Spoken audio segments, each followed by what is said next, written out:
Hey, good morning from the office. I'm your host, BKP, North Georgia's only live online morning show. We got a great 30 minutes left here. Want to cover a lot of stuff. If you ever want to contact the show, you can reach us at 706 889 9700 right there, and all the social media ways to stay in touch with the show. How many parents out there today? How many parents out there today in the United States are wanting to see how they can get their son to play for Dabo Swinney?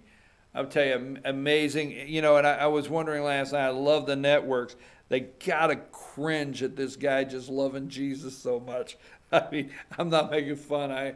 I'm just saying, I listen to him. I enjoy it. The character, this guy's quality. And I'm thinking, oh, the media has to hate all this Jesus loving from this guy. But you know, a lot of parents, how many parents today are trying to figure out how to get their kids to play for Dabo Swinney? Great. Again, Clemson Tigers winning. It has started. David Perdue, I was looking here. This is sponsored and paid for by Purdue for Senate. And they could target markets. So I'm a target right here. Oh, wow, got to think that out. Nope, I'm a target. Whew. I got to be careful the way I say that. 4 years ago this week, you sent an outsider to the United States Senate. We've already made a difference, but we've got a lot of work to do. I ran as an outsider. I'm going to do this job as an outsider. David Perdue. I'm telling you, I put it on the map. Keep an eye on that one. Keep an eye on Senator Perdue, and we'll start working our way to getting him on the show more often. We haven't that much. We have some new changes in Congressman Doug Collins' office, considering he is now the ranking member of the Judicial Committee. I got a note yesterday some of our contact points are changing because they're putting a communications director in place just to handle communications for the committee, the Justice Department Committee or Justice Committee, that he is the ranking Republican. All right, so here's what I want to get to so I can close up the day. I want to put number one back up. All right. And I want to say this as quickly as possible. All right. They're working all day long to convince you that no matter what the president says is a lie. Okay.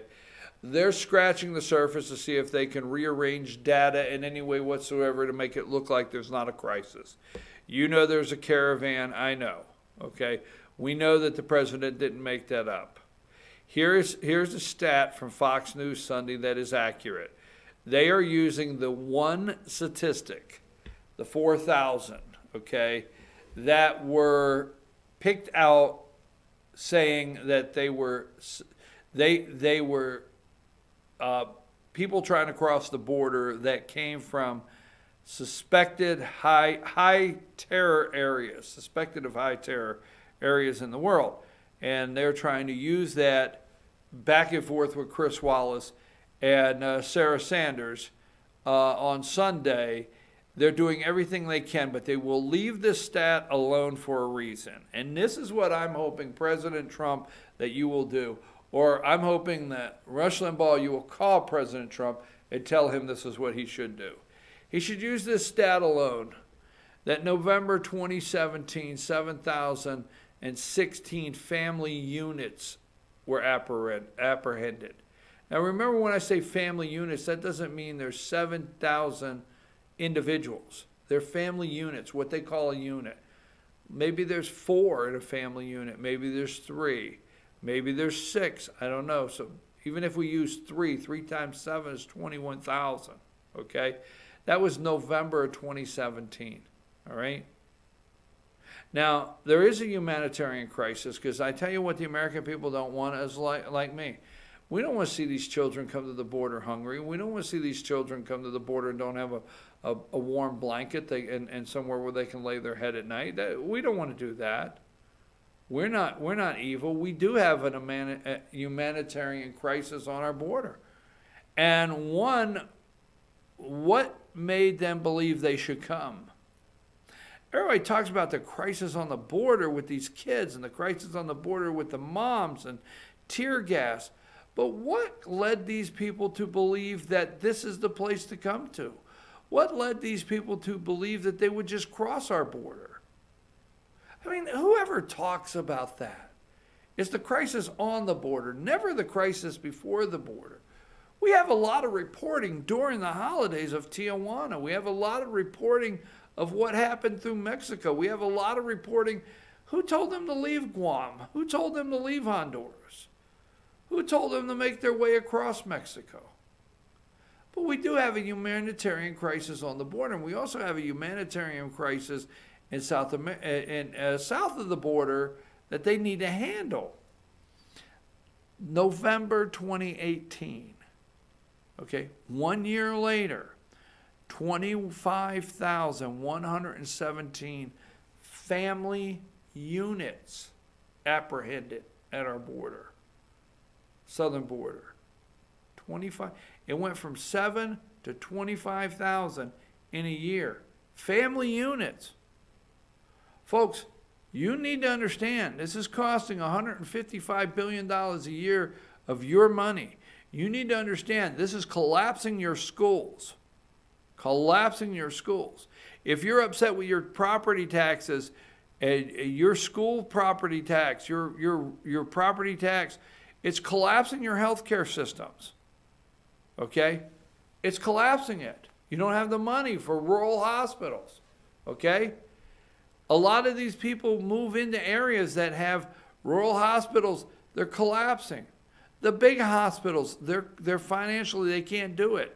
They're wanting government money, more and more of it. This right here is a crisis in this country that you cannot continue and go down that road of your hospitals, your education system, every single thing from housing, subsidized housing, to subsidizing their food, everything. You can't do it anymore. This is a national crisis. We have to close our borders and take care of ourselves and take care of our own children and stop the drugs. This alone is what the President of the United States should really focus on tonight and go after, because that'll connect with Americans. Drugs, opiates, pouring across borders has to stop killing our kids. It's killing our kids. It's killing a generation. So there is a crisis on the border. The president can make that case tonight. And, you know, I don't want to say just ignore the Democrats. Hey, Gavin Newsom, is that his name? The new governor of California is guaranteeing health care for everybody? Yeah, everybody. Okay. Illegals. Okay. New York City mayor guarantees health care for all. I haven't had a chance to look at that. We'll see. We will see. Now, I want to do this before I leave, because it's upsetting to me that we continue to go down this road. Give me number 31, excuse me. Number 31, okay? Now, I made a joke earlier about Puff the Magic Dragon, and we've gone to Imagine Dragons. Now, we have gone to, and let me just say this, okay? We're in major trouble. We don't have an identity crisis. We have an identity gender crisis in this country. Okay? And what is happening within our country and trying to tear down from within, all right? You have California, you have, I don't think they have to, there's a third slot for a gender. We said that on a show a year ago. New York City, you can change that. We have a whole generation of kids now, all right? We have the millennials. We have, you think it's bad with the purple-haired and the blue-haired kids today that are 18 and 19. The kids that are born, that are 5 years old, that are starting school, all right, and getting ready to go through the next 18 years of indoctrination of this country, or the next 10 years of their life, 15 years. This crisis we have with a gender identity is big, folks. This could be one of the biggest internal tearing down of this country like you've never seen. I know what you're saying. You're saying, you're going to go to this right now? I'm just telling you, we sing along, and that's what gets me, all right? The Imagine Dragons come on last night. It's a halftime show. They have an audience. They have a captive audience. So what you're going to say this morning is, you know how many people really last night knew what was on his T-shirt? But guess what? It's blown up across the internet this morning. But last night, maybe mom was singing one of these songs. I wasn't singing. I didn't like it at all. Okay, all right. Mom and dad singing the songs. Kids singing the songs. Just saying. We have a sing-along. But we don't really know what we're singing along to. Now, these guys here, they have some catchy tunes. If you're riding in the car and they come on, there's some catchy tunes. But these people right here support not LGBT, not that they don't support that. They support transgender causes right here. Imagine that the Imagine Dragons do that. I go to number 32. Okay. You know who this is? All right. So, is it Tegan? Tegan and Sarah launched new foundation to fight for LGBTQ women. Okay? LGBTQ women. The Canadian Pop Sisters have also partnered with Keels to support queer youth. Okay, that's who they are. Okay, they're pop stars. Okay, Tegan and Sarah launched new foundation to fight for LGBTQ women. Okay, the Canadian Pop Sisters, their Pop Sisters, have also partnered with Keel to support queer youth. Okay, and if you go to this one website I have here, there's all of these videos here. Now, singer wears T-shirt. Go back to the Imagine Dragons. Imagine this. Singer wears T-shirt, okay, for pro-LGBTQ Tegan and Sarah Foundation at college football halftime show. Now that T-shirt is a pro support for these queer youth, okay? Singers wear T-shirt. Tegan and Sarah Foundation. Imagine Dragons singers Dan Reynolds wore a T-shirt promoting the pro-LGBTQ Tegan and Sarah Foundation during his performance at the Alabama-Clemson College National Championship game halftime show Monday. Here is the concert. There's a video here that shows it. And then there's Tegan and Sarah Foundation, okay, is right there. You can pull up the Tegan, and you can pull up the T-shirt he's wearing. And one more time, what's the other one? Tegan and Sarah. Give that picture back for me. And Tegan and Sarah launched new foundation to fight LGBT women. Also support queer youth. All right. Just do a damn halftime show. I'm going to tell you something. I'm going to tell you something right now, and I know, I'm just telling you right now. Go to number. I had it here earlier today. I thought I sent it to you.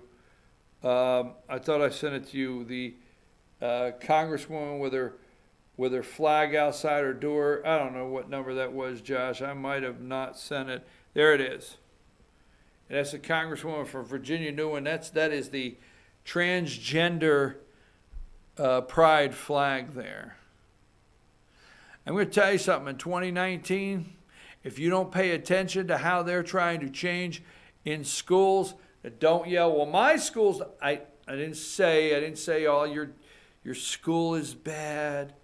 If you don't see how they're trying to change in this next generation,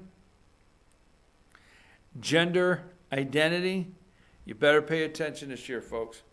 Better pay close attention to what's going on. Imagine that the Imagine Dragons would be supporting this cause with these pop singers and the queer youth of America. I'm your host, BKP. Take a brief break because I want to cover a couple more things to go away. I'm going to have about 4 or 5 minutes so I come back, and I got a couple things I want to talk about before we close today. Take us a break.